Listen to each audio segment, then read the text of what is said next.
Yo, right, what's up mga kalaptop? And for today's video mga kalaptop is mag-react lang muna tayo sa yung nag-viral nung nakaraan mga kalaptop, yung pinatulpo yung papa niya, no. So ito yung nagreklamo sa tatay niya, no, about sa kulang yung baon niya na 500 kada araw.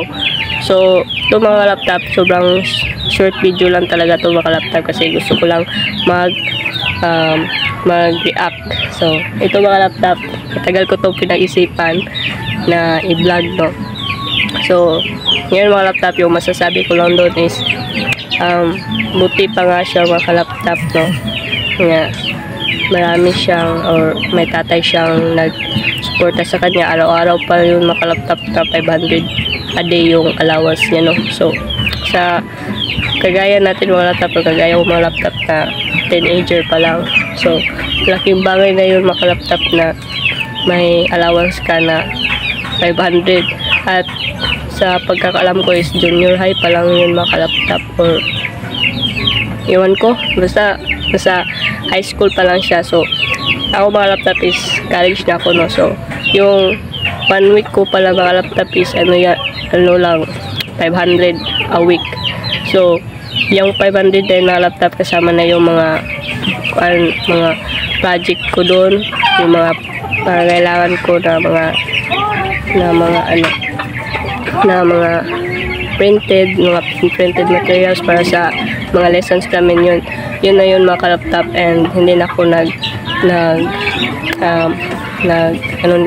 nila mama o ni papa na ang tawag doon, yung parang magbigay sila para sa ganyan lang na mga bagay. So yung 500 na yun mga kalaptop is tinitipid ko na yun mga kalaptop para sa ano ko na din yun, sa transportation,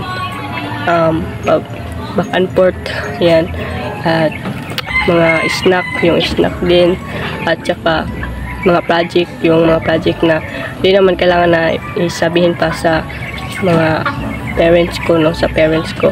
So yun mga laptop, sobrang thankful na ako doon mga laptop. So sa mga dito, yung mga bata na nanonood mga laptop, no, be thankful lang everyday, yan, everyday na kung ano lang yung mabigay sa parents nyo, ganon. So hindi man always na ganon kalaki yung mabibigay nila mga laptop, at least is may mabigay sila, kasi sa panahon ngayon mga laptop sobrang hirap na sobrang hirap na maghanap ng pera ngayon. So thankful na lang tayo mga laptop, or thankful na lang din ako mga laptop na makain sa isang araw mga laptop, no, 3 times a day or 2 times a day. And may na din, may allowance na din kahit papano, no. So yun lang mga kalaptop. Sana is na kayo mga laptop, no. Sobrang dali lang ng video na to mga laptop, and sana is may natutunan kayo mga laptop, or may nakuha kayo, no. Kasi reaction lang to, or reaction ko lang to sa ganun na issue mga laptop. So parang na din to, parang mga experiences ko din yun mga laptop, na mga sinasabi ko sa inyo, mga experience ko din yun sa reality. So yun mga laptop, salamat pala sa panonood. At ito yung second episode sa ating second episode to sa live, o sa live ba, or mga basta second episode na ito mga laptop. And salamat sa panonood, and don't forget to like, share, comment, and subscribe to my channel, and click the tiny bell para updated sa susunod nating upload. So yun lang, bye, peace out.